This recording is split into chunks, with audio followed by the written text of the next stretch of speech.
So, first cinema 'నీది నాది ఒకటే కదా!' ఆల్మోస్ట్ మీరంటున్న తర్వాత ఫస్ట్ బిజినెస్ కాకపోయినా తర్వాత అద్భుతమైన బిజినెస్ అయింది. ప్రతి ఒక్కరు గూడా ఆ సినిమా చూడంగానే యెస్ అంటే తనని తాను ఊహించుకోవచ్చు అందులో. రిలవెంట్. సో, సెకండ్ సినిమాకొచ్చేసరికి కంప్లీట్‌గా ఇదొక అంటే మావోయిస్ట్, లెఫ్టిస్ట్ ఐడియాలజీతో ఉన్నటువంటి సినిమా.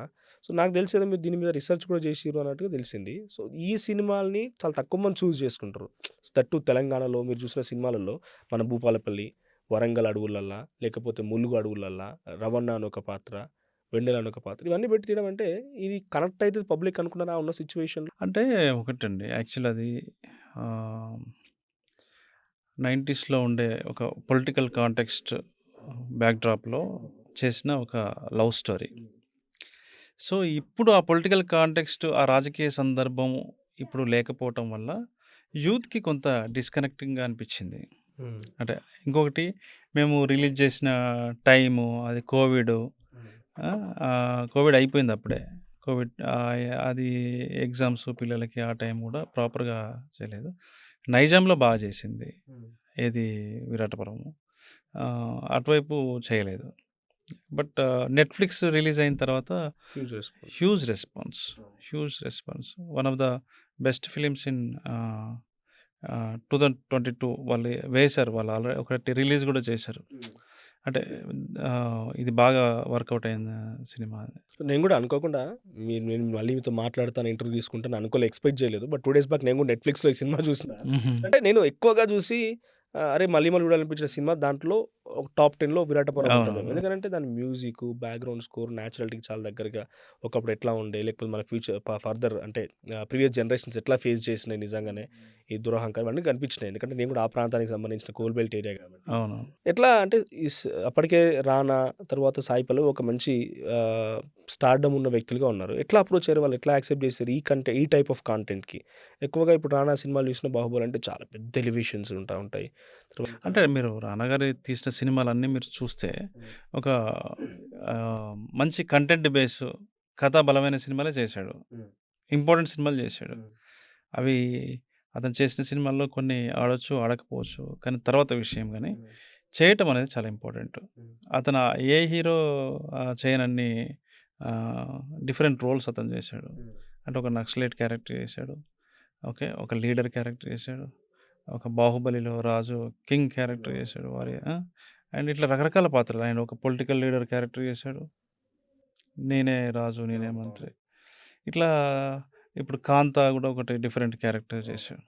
అంటే ఒక డిఫరెంట్ క్యారెక్టర్స్ అతను చేస్తాడు. అలాగే 'సాయి పల్లవి' గూడా అంతే. హ్మ్. డిఫరెంట్ క్యారెక్టర్స్‌ని వాళ్ళు చేసుకుంటారు.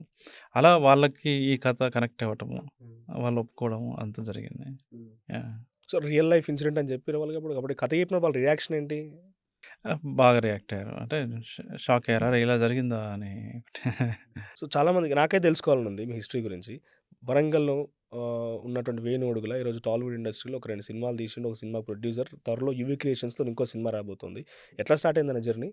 ఫాదర్, మదర్ ఏం చేస్తుండేవారు? లేకపోతే మాది ఒక మామూలు మిడిల్ క్లాస్ ఫ్యామిలీ మాది. హ్మ్. సో, మా ఫాదరు ఆహ్, విలేజ్‌లోనే సర్పంచ్‌గా ఉండేవారు. హుహు. ఇప్పుడు చనిపోయారు. ఫాదర్, మదర్ ఇద్దరు లేరు. మేము హన్మకొండలో మా అన్నయ్య దగ్గర ఉండి చదువుకున్నాము. ఓకే. మీ చిన్న యాహ్! వయసులో చనిపోయారా అమ్మ, నాన్న? లేదు. రీసెంట్‌గా ఒక 4, 5 years back they passed away. మా పెద్దన్నయ్య దగ్గర సత్యనారాయణ గారి దగ్గర మేము చదువుకున్నాము. ఆయన దగ్గరే ఉండి చదువుకున్నాం. సో, మాకొక స్కూల్ ఉండేది. హ్మ్. ఆహ్, మా అన్నయ్యకి. అది రెసిడెన్షియల్. అందులోనే మేము ఉండి చదువుకున్నాం. హ్మ్. యాహ్! క్రాస్ రూట్స్ నుంచి వచ్చింది మనకు పెద్దగా ఏం తెలీదు. గ్రౌండ్ రూట్‌లో ఎద్దు తెలుసు, వ్యవసాయం తెలుసు. ఏఐ కూడా తెలుసయితే. అదే. ఎద్దు, వ్యవసాయం ఎందుకంటే ఈ మధ్య కాలంలో ఎక్కువగా నేను వచ్చింది పల్లెటూరు. నాన్న ఇంకా వ్యవసాయమే చేస్తాడు ఊర్లో నుంచి. నాకు ఎద్దు వ్యవసాయం తెలుసు. ఇక్కడికొచ్చిన తర్వాత యాస్ జర్నలిస్ట్‌గా మనం ఏఐ కూడా వాడాల్సొస్తుంది. ఇది కూడా వాడుతున్నాం. యాహ్! సో, ఇప్పుడు సినిమా గురించి మాట్లాడుకుందామన్న. 'రాజు వెడ్స్ రాంబాయి.' సో, ఎట్లా జరిగింది సినిమా షూటింగ్? ఎన్ని రోజులు పట్టింది? ఎట్లా అనుకున్నారు ఈ సినిమాకి సంబంధించి? ఈ స్పాట్ అయితే హ్యూజ్ సక్సెస్.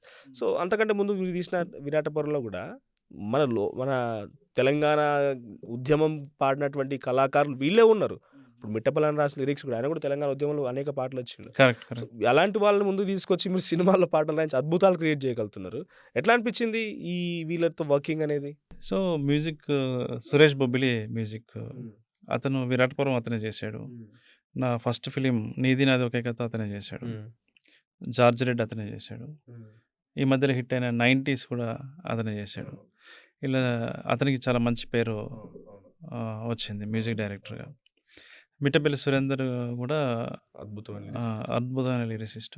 చాలా పాటలు అతను హిట్ పాటలు రాశాడు. అతను చాలా శేఖర్ కమల సార్‌తోని పనిచేశాడు. ఒక సాంగ్ పెద్ద హిట్ అది.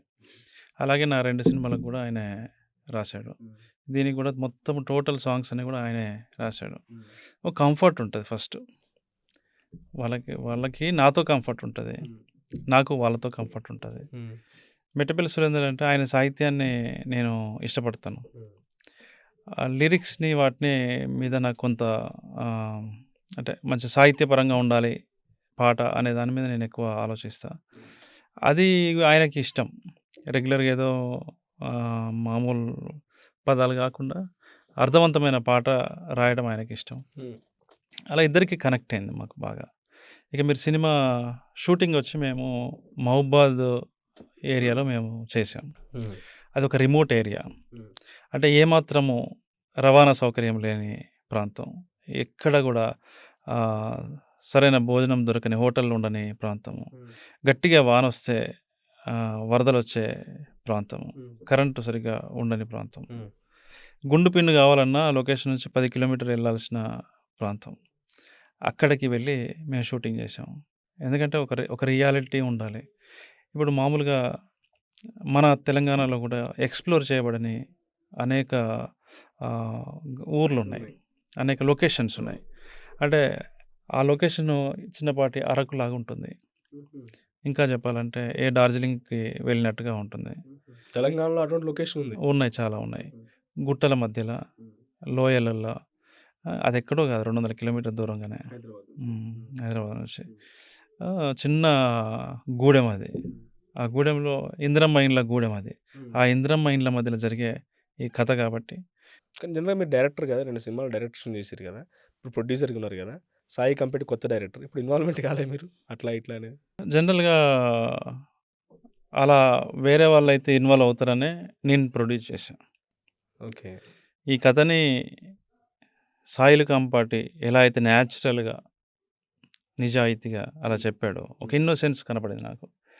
వేరే వాళ్ళైతే అతన్ని అలా చేయనియరు, చెడగొట్టితే అవకాశం ఉంది అని చెప్పి నేనే చేయాలని అనుకున్నప్పుడే డిసైడ్ అయ్యా. నేను కూడా డైరెక్టర్‌ని కాబట్టి ఎవరైనా ఎక్కువ ఓవర్ ఇన్వాల్వ్ అయినా నేను ఒప్పుకోను. ఎందుకంటే ప్రతీది కూడా నేను ఏదైతే అనుకున్నానో, మనసులో అనుకున్నానో, ఏదైతే రాసుకున్నానో పేపర్ మీద అది స్క్రీన్ మీదకి ట్రాన్స్లేట్ అవ్వాలి అంటే ఇలాంటి డిస్టర్బెన్సెస్ ఉండకూడదు. మనం అనుకున్న ఎమోషన్ పేపర్ మీద ఉన్న ఎమోషను స్క్రీన్ మీదకి ట్రాన్స్లేట్ ప్రాపర్‌గా అవ్వకపోతే అది సినిమా అనుకున్నట్టుగా రాదు కదా! కాబట్టి నాకెవరైనా అలా చేస్తే ఇష్టం ఉండదు కాబట్టి నేను కూడా చేయలేదు. సో, నేను సినిమా చూసినప్పుడు తెలంగాణ యాస బావుంది ఇక్కడ.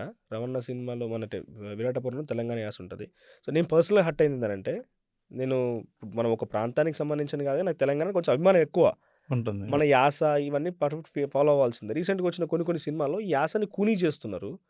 అంటే వచ్చి రాక చేస్తుండ్రా, మన తెలంగాణకు సంబంధించి యాక్టర్లు నటించిన దాంట్లో కూడా ఈ యాసని వాడుకొని వచ్చినార్రా, మనోళ్ళు ఎక్కడ ఈ పదం వచ్చినారు అనేది రాదు, వచ్చిర్రా అనే పదం వాడుతూ ఉంటారు.